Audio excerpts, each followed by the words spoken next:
Welcome back to another episode of Infidelity Tales Lab. We're thankful for your continued viewership. Before we begin, tell us, where in the world are you watching from? We love knowing our global reach. Now, let's dive into today's story. Chapter 1. The Perfect Facade. Blake Morrison stood in his kitchen, watching the morning sun filter through the pristine windows of his suburban home. At 38, he maintained the disciplined physique of his military years, though most people who knew him now saw only a successful private security consultant living the American dream. His wife Trinity hummed softly as she prepared coffee, her blonde hair catching the light in a way that once made his heart race. 15 years of Special Forces operations in classified locations had taught Blake to read people like open books. He could detect lies and micro-expressions, sense danger in environmental changes, and eliminate threats with surgical precision. Yet somehow, he had chosen to ignore the subtle signs that had been accumulating for months. Trinity's late-night phone calls that ended abruptly when he entered the room. The new lingerie that never made an appearance in their bedroom. The way she avoided eye contact during intimate conversations.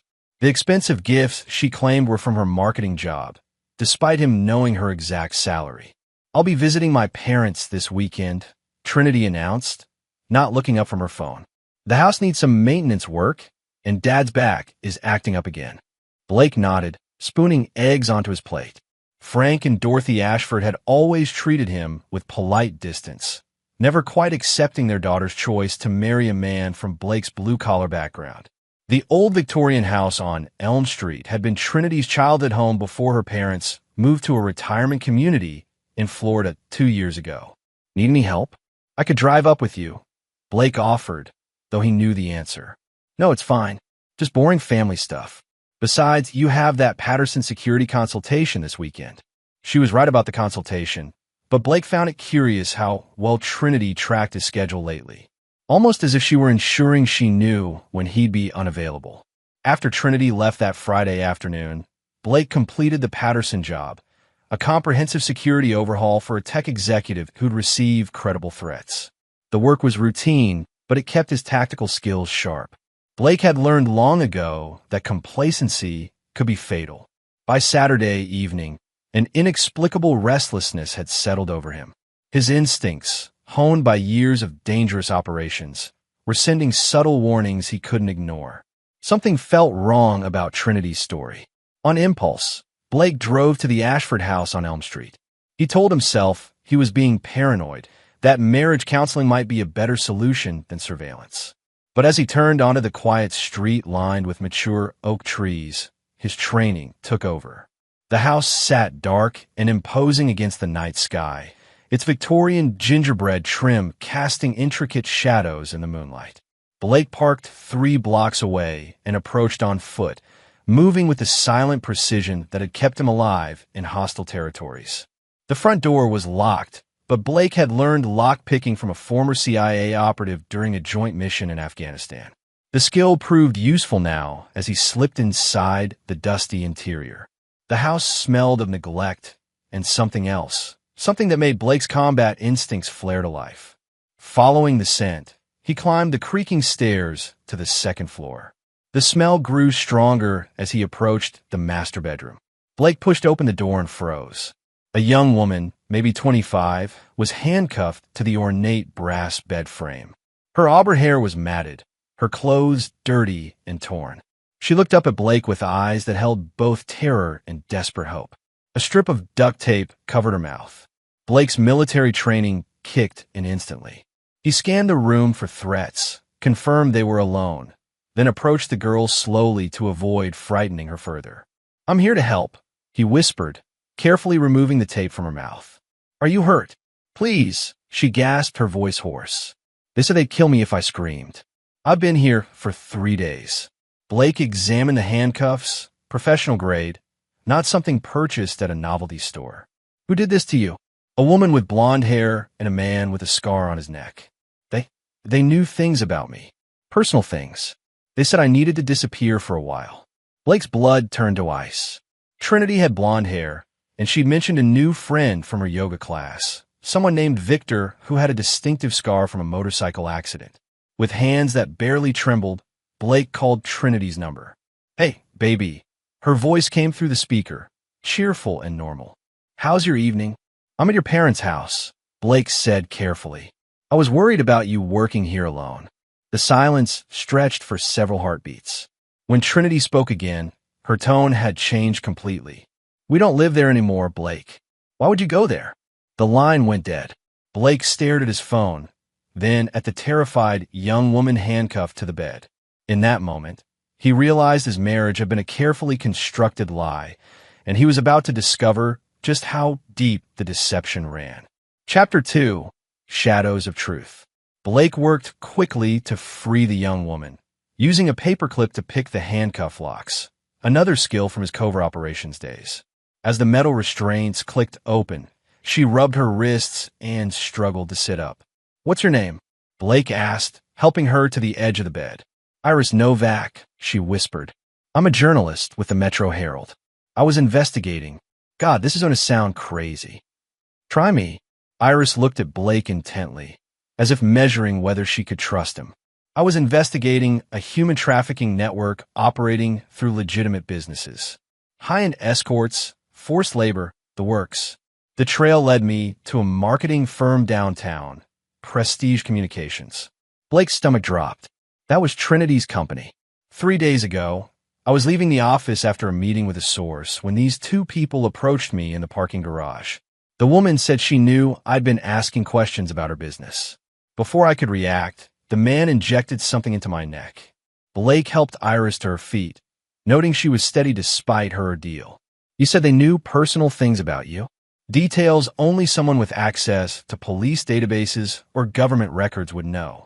My social security number, my sister's address in Oregon, the fact that my parents died in a car accident when I was 16.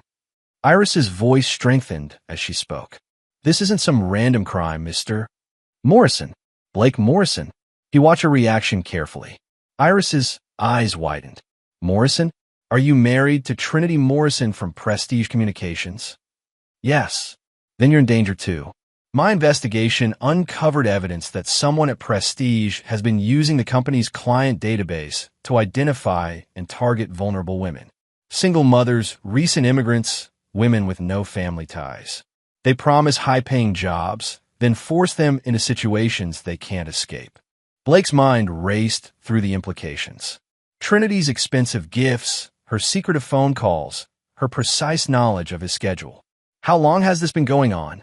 At least 2 years, possibly longer. But here's the thing. The operation is too sophisticated for amateurs. Someone with serious resources and connections is running this. Blake helped Iris down the stairs, his military paranoia now in full operation mode. "We need to get you to safety and figure out our next move." "I can't go to the police," Iris said urgently. "Part of my investigation revealed that someone inside the police department is feeding information to the traffickers. That's how they stay ahead of any investigations." As they reached the front door, Blake's phone buzzed with a text message from Trinity. "Blake, I know you're confused. Meet me at Murphy's Diner on Highway 9 tomorrow at noon. I can explain everything." Blake showed the message to Iris. "She's trying to control the situation," she said immediately. "That's classic predator behavior. When confronted, they try to regain control through manipulation." "Murphy's Diner," Blake mused. "It's isolated, only one road in and out. Easy to monitor who's coming and going." "You're not actually going to meet her?" Blake's expression hardened, the soldier in him emerging. "Oh, I'm going, but not the way she expects." Blake drove Iris to a safe house he maintained, an unremarkable apartment downtown that he'd kept from his military days, unknown to Trinity or anyone else. It was stocked with cash, weapons, surveillance equipment, and everything needed to disappear or conduct operations. "This is where you'll stay until we sort this out," Blake told Iris as he activated the security system. "The building has facial recognition cameras, and I'll know if anyone approaches." Iris examined the apartment's sophisticated security setup. "You're not just a security consultant, are you?" "I used to solve problems for the government, the kind that don't exist in official records." Over the next several hours, Blake and Iris pieced together the scope of the operation. Using his contacts and private intelligence, Blake accessed records that painted a disturbing picture. Prestige Communications had client files on over 300 women who fit the trafficking profile. Cross-referencing with missing persons reports revealed that at least 20 of those women had disappeared over the past 2 years. Trinity's been using her legitimate job as cover, Blake realized. She identifies targets through the marketing consultations, then feeds their information to her partner. Victor Reyes, Iris said, pulling up a file on her laptop. I managed to photograph him before they grabbed me. Former military police, dishonorably discharged for assault. Since then, he's been connected to several criminal enterprises, but nothing that stuck in court. Blake studied Victor's photograph. The scar on his neck was prominent, and his eyes held the cold calculation Blake recognized in career criminals. Military police explains the professional handcuffs and injection technique. There's more, Iris said grimly. My source inside Prestige mentioned that Trinity and Victor have been planning something big. A final score before they disappear. Something involving a high-value target. Blake's phone buzzed again. Another text from Trinity. I love you, Blake. Whatever you think you know, you're wrong. Trust me one more time. This time, Blake responded, see you at noon tomorrow. But Blake Morrison was no longer the trusting husband. He was a hunter preparing to destroy his prey, and Trinity and Victor had no idea what kind of predator they had awakened. Chapter 3. The Trap Within the Trap. Blake spent the early morning hours conducting reconnaissance on Murphy's Diner. Located 15 miles outside the city on a rural highway, the diner sat in a valley surrounded by wooded hills. Perfect terrain for someone with Blake's training to observe and control. Using military-grade binoculars, Blake identified 3 vehicles positioned around the diner that didn't belong. A black sedan with tinted windows parked behind the building. A van with surveillance equipment barely visible through its rear windows, and a motorcycle hidden in the tree line. Victor's preferred mode of transportation based on Iris's intelligence. Trinity wasn't planning to explain anything. She was planning an ambush. Blake smiled grimly. They had underestimated him completely.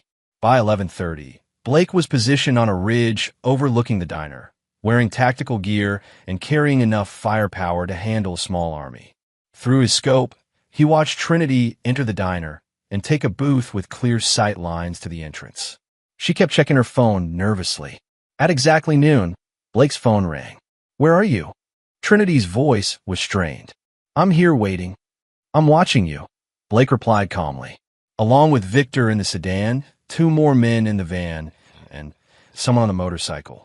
Did you really think I wouldn't notice? The silence stretched for 10 seconds. Blake, you don't understand. I understand perfectly. You and Victor have been trafficking women for at least 2 years. You used your job to identify targets, and he handled the kidnapping and disposal. You kept me around as cover, the respectable husband who provided legitimacy. That's not. Iris Novak told me everything. Blake interrupted. She's safe, by the way. Your plan to silence her failed. Another long pause. When Trinity spoke again, her voice had changed completely, cold and calculating. You have no idea who you're dealing with, Blake. Victor has connections you can't imagine.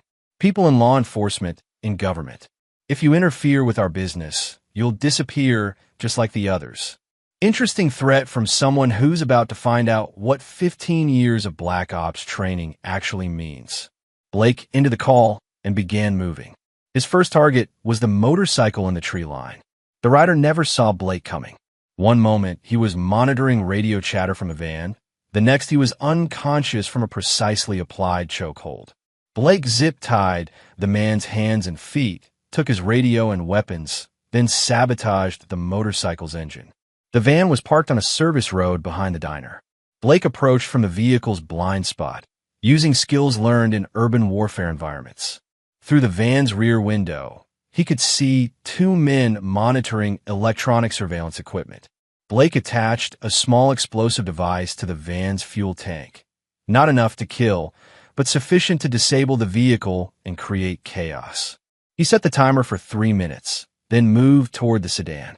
Victor Reyes was exactly where Blake expected him to be, positioned behind the diner with a clear view of the front entrance. The former military police officer was well trained, but he was focused on watching for Blake to arrive, not on defending against an attack from behind. Blake's approach was silent and professional. He disabled Victor with a combat knife, placed precisely at the base of his skull, applying just enough pressure to penetrate skin without causing permanent damage. "Move, and I'll sever your spinal cord," Blake whispered. Victor froze completely. "Blake, are you safe?" "For now." "What did you find?" Trinity's computer files contain a complete client database with over 400 women. But that's not the worst part. I found financial records showing payments to law enforcement officials, court personnel, even someone in the FBI. Blake closed his eyes, absorbing the scope of the corruption. "How high does it go?" Deputy Director Charles Brennan has been receiving monthly payments of $50,000. "Blake, this network has protection at the federal level." Blake looked back at Trinity and Victor, who were watching him intently. "Then the official channels are compromised. We'll have to handle this differently." "What do you mean?" "I mean some problems require permanent solutions." Blake ended the call and returned to the booth.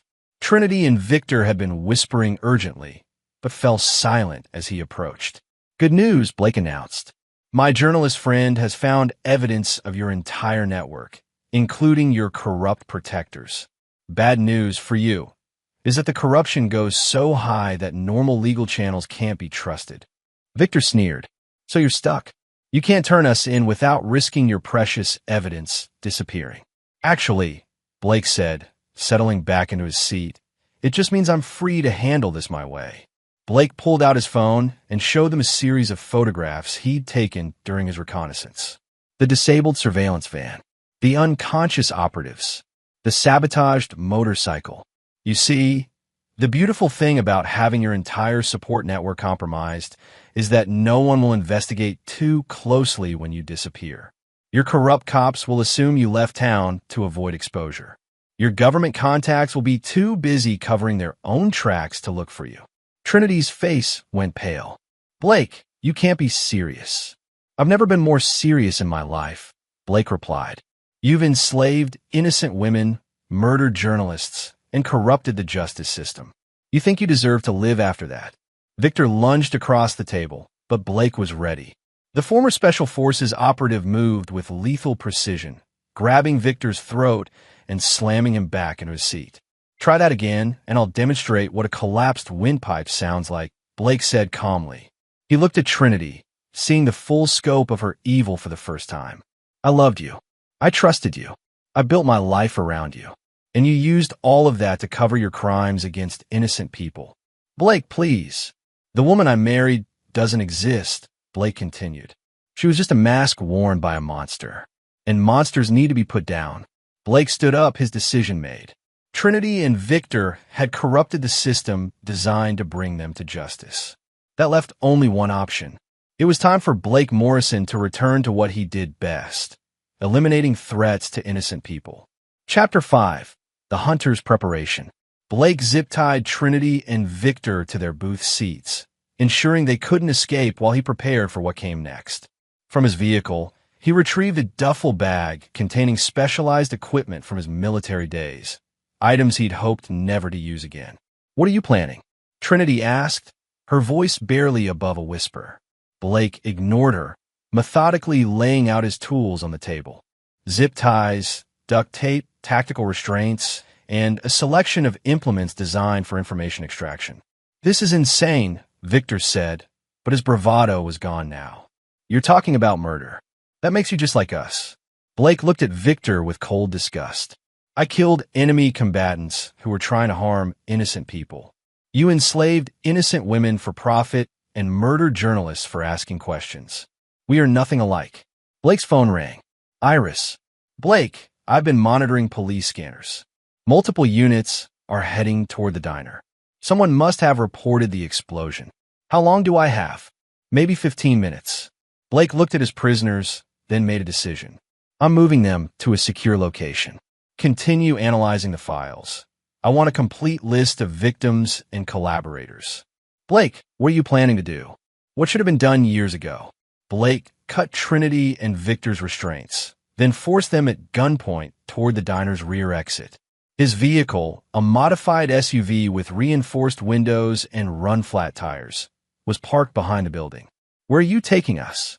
Trinity demanded. "Somewhere we won't be interrupted." Blake drove deep into the mountains, following logging roads that hadn't seen traffic in years. His destination was an abandoned mining facility he'd scouted during his reconnaissance of the area. Remote, soundproof, and equipped with industrial equipment that could prove useful. The mining office building still had electricity and water, maintained by a caretaker service that Blake had used for legitimate security training exercises. No one would disturb them here. Blake secured Trinity and Victor in separate rooms, then began his interrogation. "I want a complete list of every woman you've trafficked," Blake told Victor. "Names, dates, locations. I want to know which ones are still alive and where they're being held." "Go to hell," Victor spat. Blake pulled out a device that looked like a modified car battery charger. "This is a field interrogation kit, military issue. It delivers precisely calibrated electrical impulses designed to cause maximum pain without permanent damage, unless I adjust the settings." Victor's face went pale. "I used this on Taliban commanders who were planning suicide attacks on civilian markets," Blake continued. "They always talked eventually. The question is how much pain you want to endure first." "You're bluffing. You're not a killer." Blake attached the electrodes to Victor's wrists. "I've killed 47 people in defense of innocent lives. Adding one more won't bother me." The first pulse made Victor scream and convulse against his restraints. "That was level 1, Blake said calmly. "There are 10 levels. Level 6 causes permanent nerve damage. Level 10 stops the heart." Wait. Victor gasped. "I'll tell you what you want to know." Over the next hour, Victor provided a complete breakdown of their operation. 17 women were currently being held in various locations around the city. Another 23 had been sold to clients in other states. The rest, Victor's voice broke as he admitted, had been murdered when they became too difficult to control. Blake recorded everything, his rage building with each revelation. "The clients," Blake said. "I want names and addresses." Victor hesitated, then provided a list that included politicians, business leaders, and law enforcement officials. The scope of the corruption was staggering. Blake moved to Trinity's room next. "Your turn," he said simply. Trinity tried a different approach: seduction, manipulation, appeals to their shared history. None of it worked. "You're not the woman I married," Blake told her. "That woman was a fiction created to provide cover for a monster. The monster is who you really are." When Trinity refused to cooperate, Blake applied the same techniques he'd used on Victor. She broke more quickly, providing financial records, client lists, and details about the corrupt officials who protected their operation. "The women who are still alive," Blake said. "Where are they being held?" "Good. Now we're going to have a conversation about your business model." Blake zip-tied Victor's hands behind his back and confiscated his weapons: 2 pistols, a knife, and a taser. Then he marched Victor toward the diner's rear entrance just as the van exploded in the distance. Trinity burst out of the diner at the sound of the explosion, her composure finally cracking.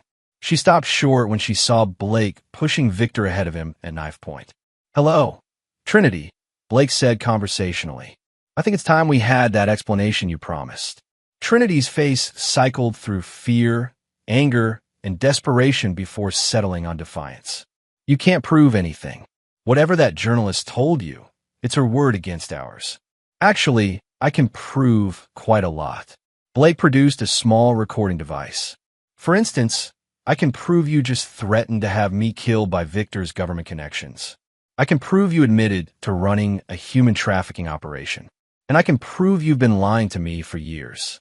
"Blake, please." Trinity's voice took on a pleading tone. "We can work this out. The money we've made, there's enough to disappear together. Start over somewhere else."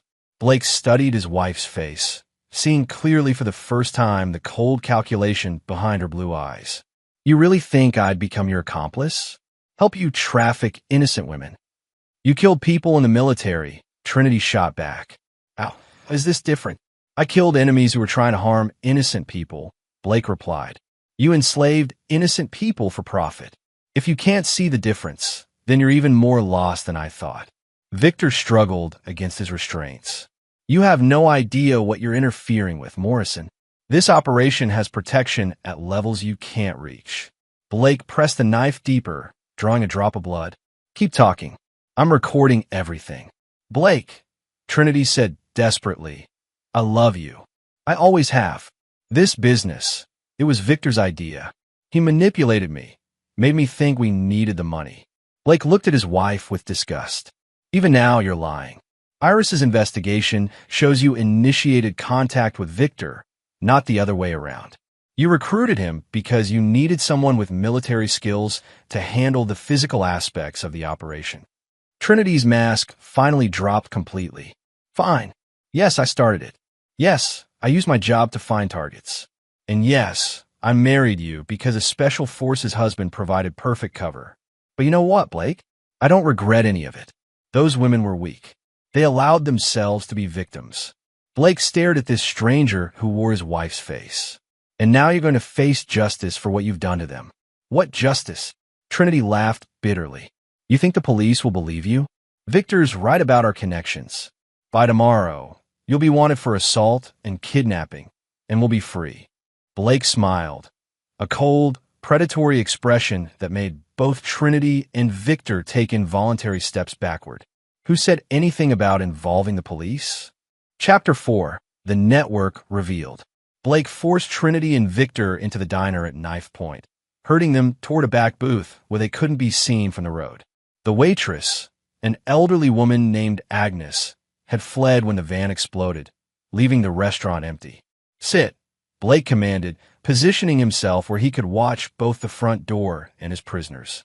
We're going to discuss the full scope of your operation. Victor remained defiant despite the blood trickling down his neck.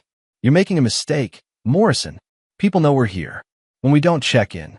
You mean like your 3 associates who are currently unconscious and zip-tied?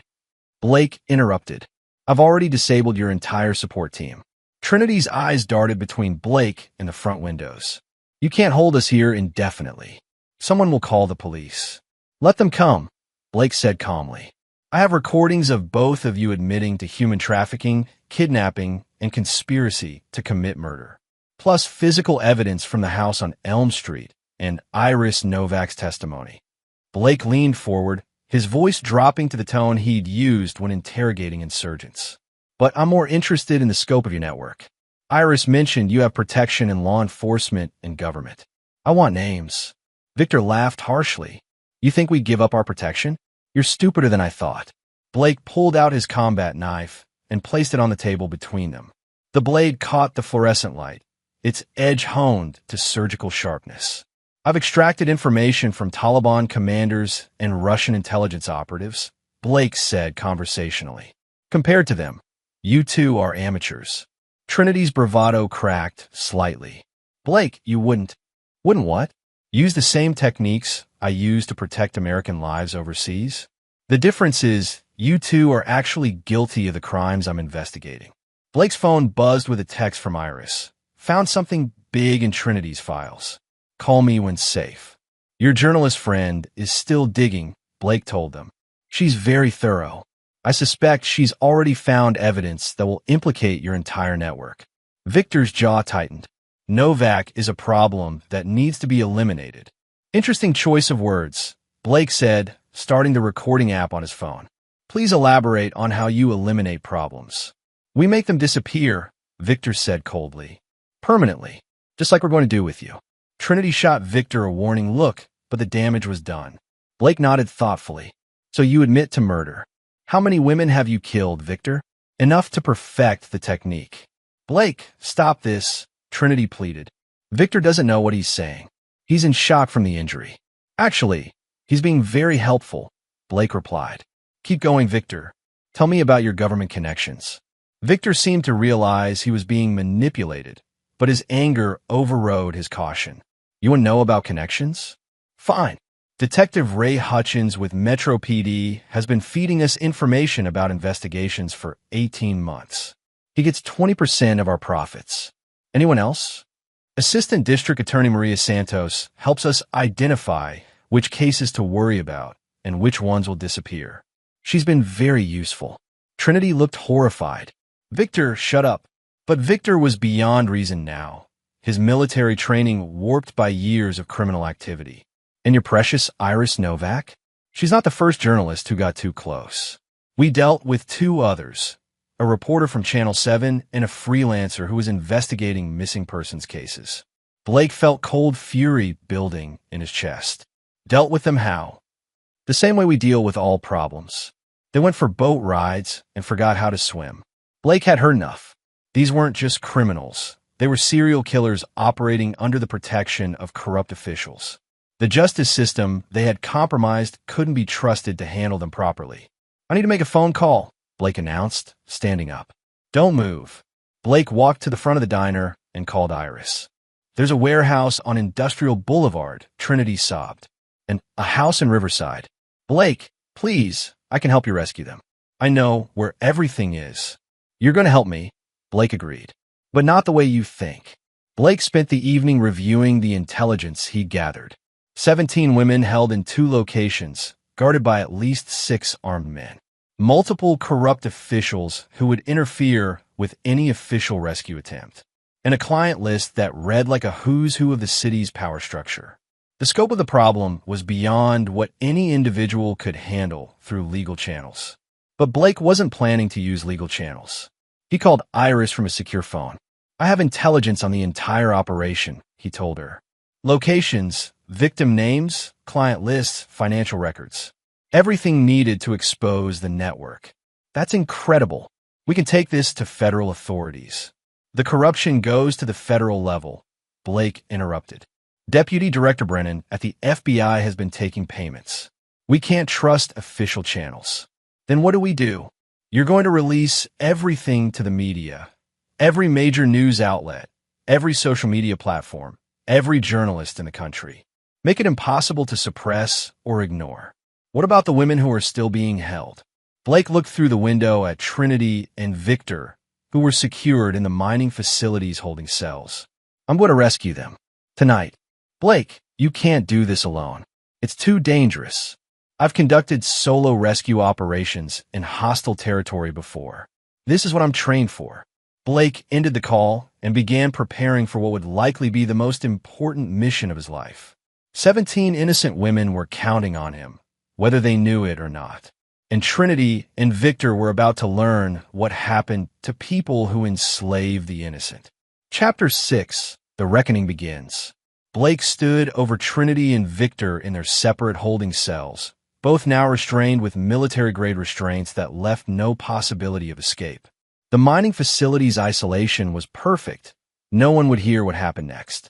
Before I rescue the women you've enslaved, Blake said calmly, you're going to experience exactly what you put them through. Trinity looked up at him with tears streaming down her face.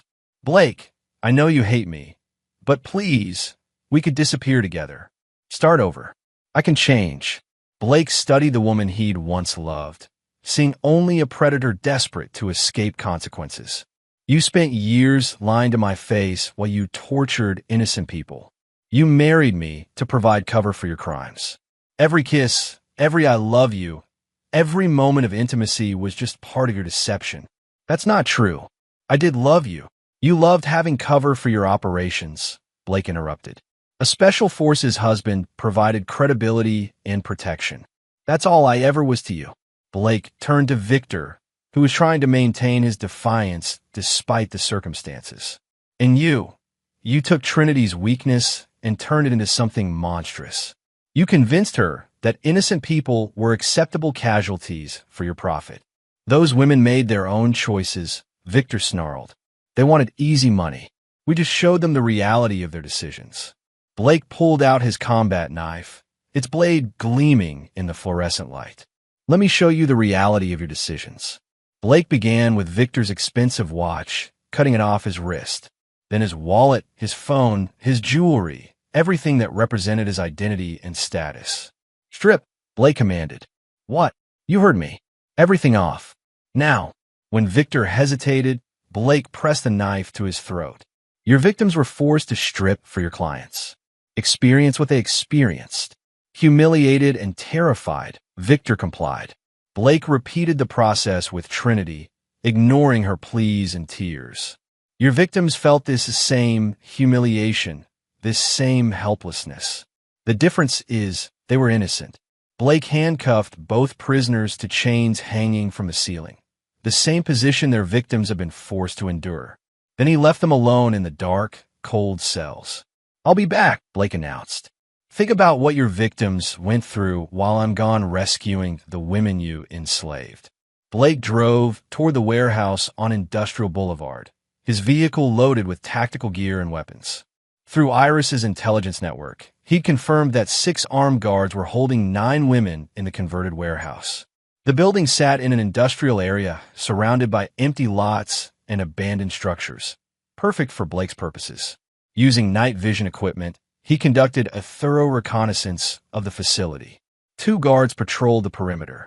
2 more were stationed inside the main warehouse area. Another 2 monitored the office areas where the women were likely being held. Blake began his assault at midnight. The first perimeter guard never saw Blake coming. A sleeper hold rendered him unconscious in seconds. Blake zip-tied him and moved to the second guard, who was eliminated with equal efficiency. Entry into the warehouse required more finesse. Blake used lock-picking skills to access a side door, then moved through the building with the silent precision of a professional operator. The 2 interior guards were positioned near a bank of security monitors. Blake approached from her blind spot and neutralized both simultaneously, one with a chokehold, the other with a pressure point technique that caused instant unconsciousness. Blake found the women in a series of converted office spaces that had been turned into makeshift cells. They were in various states of physical and psychological trauma, some barely conscious from drugs, others huddled in corners terrified to move. "I'm here to rescue you," Blake announced softly. "My name is Blake Morrison. I'm going to get you out of here." The rescue operation took 30 minutes. Blake used his military medical training to assess each woman's condition, providing immediate first aid where needed. He called for ambulances and trauma counselors, ensuring each victim would receive appropriate care. As sirens approached the warehouse, Blake disappeared into the night. He had one more location to hit before dawn. The house in Riverside presented different challenges. It was located in a residential neighborhood where stealth was more critical than firepower. Blake's approach had to be surgical. Using surveillance equipment, he confirmed that 8 women were being held in the basement level of an apparently normal suburban home. Guards provided security, and neighbors were close enough to hear gunfire. Blake's solution was elegant and brutal. He cut the power to the entire block, then used the confusion to enter the house through a second-story window. Moving through the darkened building like a ghost, he systematically eliminated each guard using silent techniques. The women in the basement were in worse condition than those at the warehouse. Several showed signs of severe physical abuse, and all were suffering from malnutrition and psychological trauma. Blake called 911 from the guard's phone, reporting a medical emergency at the address. Then he vanished before emergency responders arrived. By dawn, 17 women had been rescued, and dozens of media outlets were receiving comprehensive intelligence packages from Iris documenting the entire trafficking network. The corruption scandal was about to explode across every news channel in the country. Blake returned to the mining facility as the sun rose over the mountains. Trinity and Victor were still chained in their cells, exhausted and terrified from a night of experiencing what their victims had endured. "How does it feel?" Blake asked them. "Being helpless, not knowing what's going to happen to you? That's what you put those women through, except their ordeal lasted months or years." "Blake," Trinity whispered, "please. I know I can never make up for what I've done, but I can help you ensure this never happens again. I can testify against the corrupt officials." Blake looked at his wife, former wife. He corrected himself with something approaching pity. "You still don't understand. This isn't about justice anymore. This is about consequences." Blake pulled out his phone and showed them news footage from the rescue operations. Emergency responders treating traumatized women, police arresting guards, FBI agents raiding government offices as the corruption scandal exploded. "The women you enslaved are free," Blake announced. "Your network is exposed. Your corrupt protectors are being arrested. Everything you built is destroyed. Then it's over, Victor said desperately. You won. Let us go. Blake smiled, a cold, predatory expression that made both prisoners recoil. Let you go? After what you've done? Blake shook his head. No, we're just getting started. Chapter 7. Justice Delivered.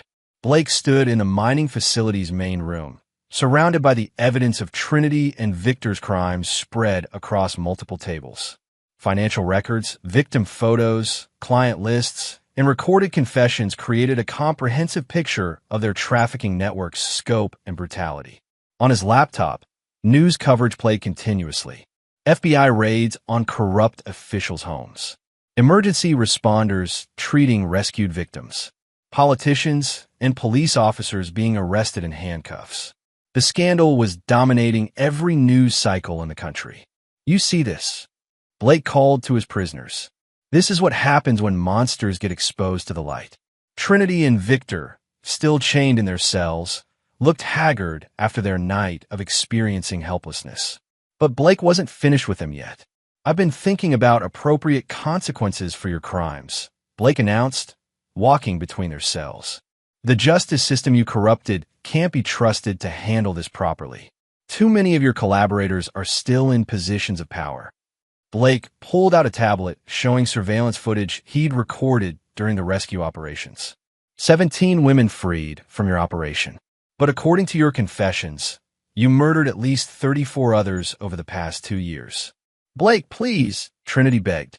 I can help you find the bodies. Give their families closure. Isn't that worth something? It might be, Blake agreed, if I believed you were capable of genuine remorse. But you're not.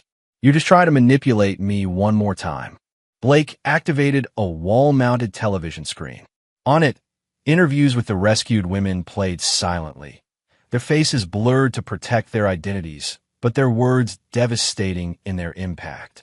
These women are telling their stories, Blake said, about how you lured them with false job offers, how you drugged them, chained them, forced them to service your clients, how you murdered the ones who tried to escape. Victor tried to maintain his defiance. You can't prove the murders. You have no physical evidence.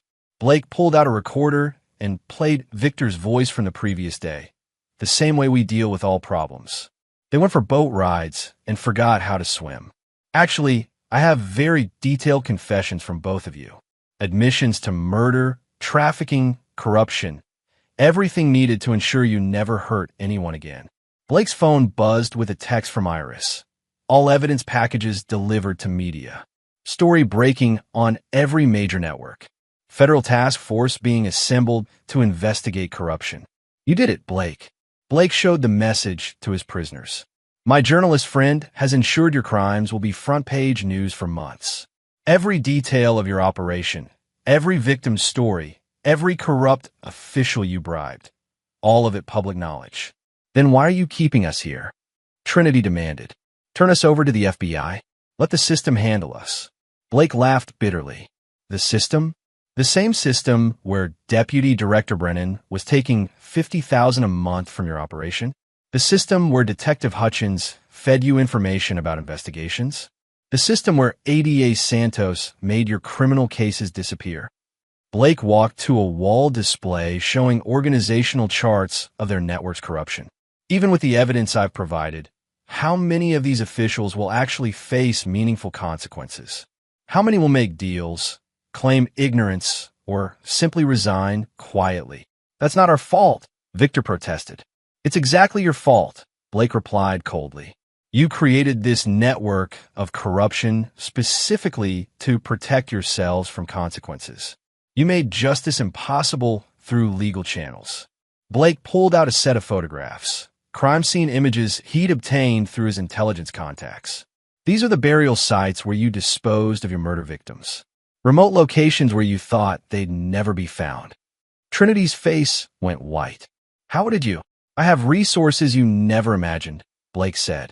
Military contacts, intelligence operatives, private investigators. People who care about justice more than bureaucratic procedures. Blake activated another screen showing GPS coordinates and satellite imagery. 34 graves scattered across 3 states. The FBI is already conducting recovery operations based on the intelligence I provided. You're going to turn us in then? Victor asked hopefully. Blake studied both prisoners for a long moment. Turn you in to face trial by the same judicial system you corrupted? Watch you hire expensive lawyers and make plea deals with prosecutors you've been bribing for years. Blake pulled out a military field manual and opened it to a chapter on field justice. During the war, when we captured enemy operatives who had committed crimes against civilians, we sometimes couldn't rely on local authorities to handle justice properly. The authorities were either corrupt or compromised. What are you saying? Trinity whispered. I'm saying that sometimes when the system fails, individuals have to ensure justice is served. Blake walked to a storage cabinet and removed several items: rope, concrete blocks, chains, and a waterproof tarp. During your confessions, you describe how you murdered your victims by taking them on boat rides and making them forget how to swim, drowning in deep water where the bodies would never be recovered. Both prisoners began struggling against their restraints and panic. Blake, you can't. Trinity screamed. I'm your wife. You love me. You're not my wife, Blake replied calmly. My wife was a fiction created by a monster to provide cover for trafficking operations. The monster is who you really are. Blake began preparing his equipment with military precision. 34 innocent women died because of your actions. 17 more suffered months or years of torture and sexual slavery. Dozens of families were destroyed. We'll confess everything, Victor shouted. Full cooperation. We'll testify against everyone. Your confessions are already recorded, Blake said. The evidence is already in the hands of investigators. The media has the story. Your testimony isn't needed anymore. Blake attached concrete blocks to chains with practiced efficiency. The beautiful thing about your chosen method of murder is that it leaves no physical evidence. Bodies lost in deep water, never to be recovered. Blake, please. Trinity sobbed. I know I can never make up for what I've done, but please don't do this. Blake looked at his former wife with complete coldness. Did you show mercy to any of your victims when they begged for their lives? The silence was answer enough. Blake loaded his equipment into his vehicle, then returned for his prisoners. Time to go for a boat ride. Chapter 8. The Deep Water. Blake drove through the pre-dawn darkness toward Lake Meridian, a deep mountain lake 40 miles from the mining facility. Trinity and Victor sat in the back of his SUV, still restrained, their faces reflecting the terror their victims had once felt. Blake, Trinity tried one final time. I know you think I never loved you, but that's not true. Yes, I married you initially for cover, but over time... Stop. Blake's voice cut through her words like a blade. Every word you speak is another lie. You're incapable of love. You're a predator who learned to mimic human emotions. The lake came into view as the sun began to rise over the mountains. Blake had chosen this location carefully. Deep water, isolated, no witnesses. The same criteria Trinity and Victor had used when disposing of their murder victims. Blake parked at an abandoned boat ramp and began unloading his equipment. A small motorboat was secured to a hidden dock, acquired through his network of military contacts who didn't ask questions about operational requirements. Please, Victor begged as Blake loaded the concrete blocks into the boat. I'll do anything. Give you money, information, whatever you want. I want the 34 women you murdered to be alive, Blake replied. Can you give me that? Blake forced his prisoners into the boat at gunpoint, securing them to the seats with professional restraints. The boat engine started smoothly, carrying them toward the lake's deepest point. During the war, Blake said conversationally as they moved across the water, I learned that some enemies can't be reformed or rehabilitated. They're too damaged, too committed to evil. The only way to protect innocent people is to eliminate the threat permanently. Trinity was sobbing openly now. Blake, our marriage meant something. I know it did. You can't kill your own wife. You're not my wife, Blake repeated. You're a stranger who wore my wife's face while committing atrocities. The woman I married never existed. Blake stopped the boat over the lake's deepest point, nearly 200 feet of cold, dark water. According to his research, Bodies weighted with concrete blocks would sink to depths where they'd never be recovered. Any last words? Blake asked, preparing the chains and weights. Wait, Victor shouted desperately. There's something else. Something you don't know. Blake paused. What? The operation. It's bigger than just trafficking. We were recruiting the women for something else too. Something that would have made us millions. Elaborate. Victor looked at Trinity, who shook her head frantically. Don't tell him, she whispered. Snuff films, Victor said, his voice breaking. We were making snuff films with some of the women. High-end clients who paid premium prices to watch murders on live video feeds. Blake felt his blood turn to ice. How many? 7 so far. The clients paid $500,000 each to watch. Blake stared at these monsters who had exceeded even his worst estimates of their depravity. You filmed murders for entertainment? Blake, don't listen to him, Trinity pleaded. Victor's lying. He's trying to shock you. She planned it, Victor interrupted. The snuff films were Trinity's idea. She said we could make more money from killing them than keeping them alive. Blake looked at Trinity, seeing the truth in her eyes before she could form another lie. The clients, Blake said quietly. I want names. Blake, please. Names. Blake roared, his composure finally cracking. Terrified by his fury, Trinity provided a list that included politicians, celebrities, business leaders, people who paid enormous sums to watch innocent women being murdered for their entertainment. Blake recorded everything, then transmitted the information to Iris with a simple message: additional evidence. Ensure this reaches the task force immediately. Now you know everything, Victor said desperately. That's worth something, right? Information like this. Blake attached the first set of chains and concrete blocks to Victor's restraints. Information like this proves you're even more depraved than I thought. Blake, wait. Trinity screamed. I can help you catch the snuff film clients. I know where the videos are stored, how to access the payment systems. I already have that information from your confessions and computer files, Blake replied. The FBI will find everything they need. Blake lifted Victor to the edge of the boat. The former military police officer tried to struggle, but the restraints and weights made movement impossible. Any of your murder victims who begged for mercy? Blake asked.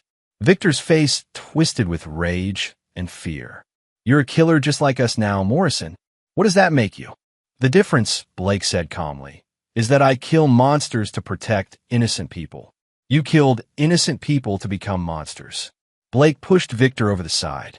The weighted chains pulled him under immediately, his final scream cut short by the dark water. Blake turned to Trinity, who was hyperventilating with terror. Blake, please, she whispered. I know I can never earn your forgiveness, but please don't do this. Find some other way.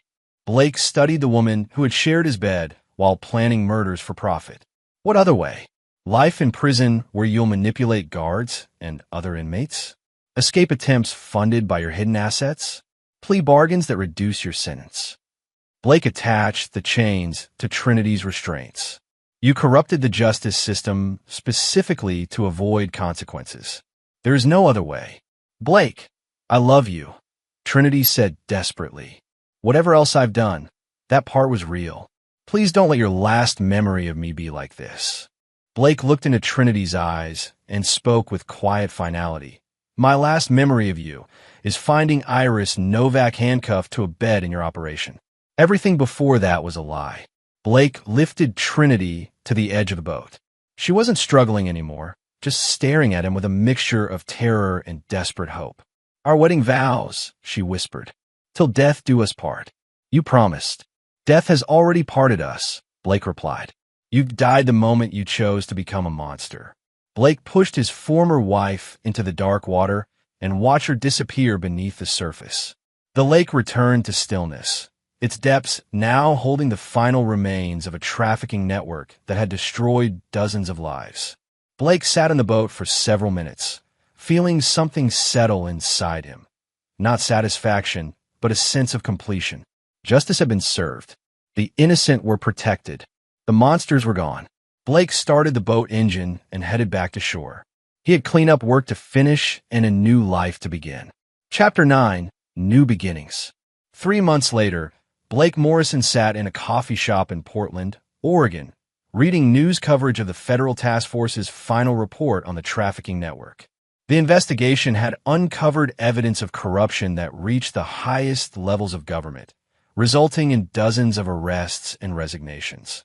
Deputy Director Charles Brennan faced life in prison for racketeering and conspiracy. Detective Ray Hutchins had been found dead in his jail cell, an apparent suicide. ADA Maria Santos had fled the country and was wanted on international warrants. The snuff film network had been completely exposed, with clients facing charges ranging from conspiracy to commit murder to financing criminal enterprises.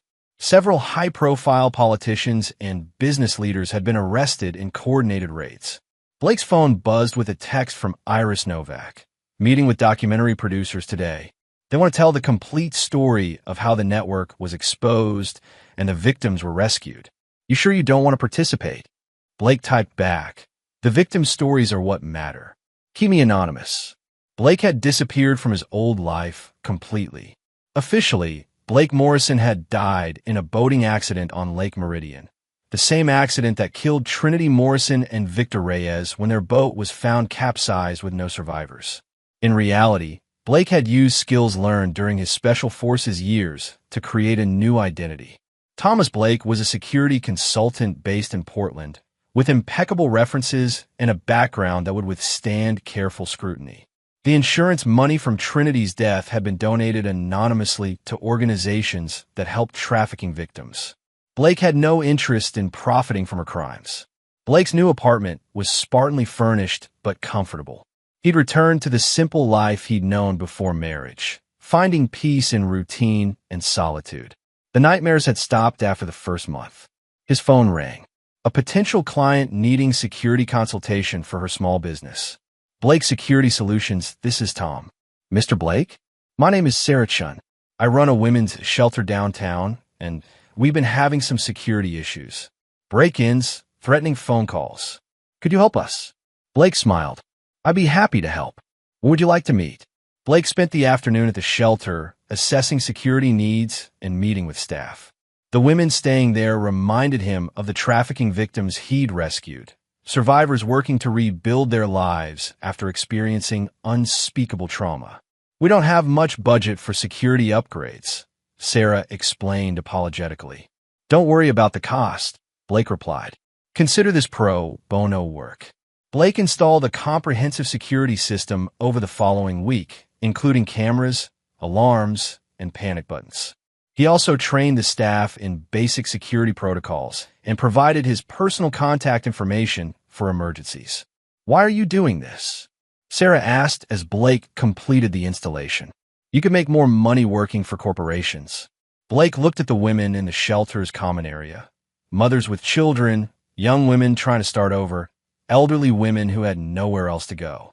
Sometimes protecting innocent people is more important than making money, he said simply. Blake's new life settled into a satisfying routine. Security consultations during the day, volunteer work at the shelter in the evenings, martial arts training to stay sharp. No romantic relationships. He wasn't ready to trust anyone with that level of intimacy again. On the anniversary of Trinity and Victor's deaths, Blake drove to a mountain overlook near Lake Meridian, not to mourn them, but to reflect on the path that had led him here. His phone buzzed with a news alert. The last of the trafficking network's major clients had been sentenced. A former senator who received 25 years for conspiracy to commit murder in the snuff film operations. Blake deleted the alert without reading the details. That chapter of his life was closed. As the sun set over the mountains, Blake received a call from Sarah at the shelter. Tom, we have a situation. A woman just arrived with her 2 children. She's been trafficked for 3 years and finally escaped. She's terrified her captors will find her. Blake was already walking toward his vehicle. I'll be right there. Blake Morrison was dead, killed by the betrayal that had destroyed his marriage and his faith in the justice system. Thomas Blake was someone different, a protector who used his skills to help innocent people rebuild their lives. He'd found his purpose again, not as a husband living a suburban fantasy, but as a guardian standing between predators and their prey. Blake drove toward the shelter as night fell over the city. There were people who needed protection, and he would provide it. Some threats required legal solutions. Others required permanent ones. Blake was prepared for both. In his rearview mirror, the lake disappeared into darkness, holding its secrets beneath the deep water. The monsters were gone, the innocent were protected, and justice had been served. Blake Morrison was finally at peace. And there you have it. Another story comes to an end. What did you think? I'd love to hear your thoughts in the comments below. If you enjoy this story, consider joining our community by subscribing. It means the world to us. For more stories like this one, check out the recommended videos on screen. And I'll see you there.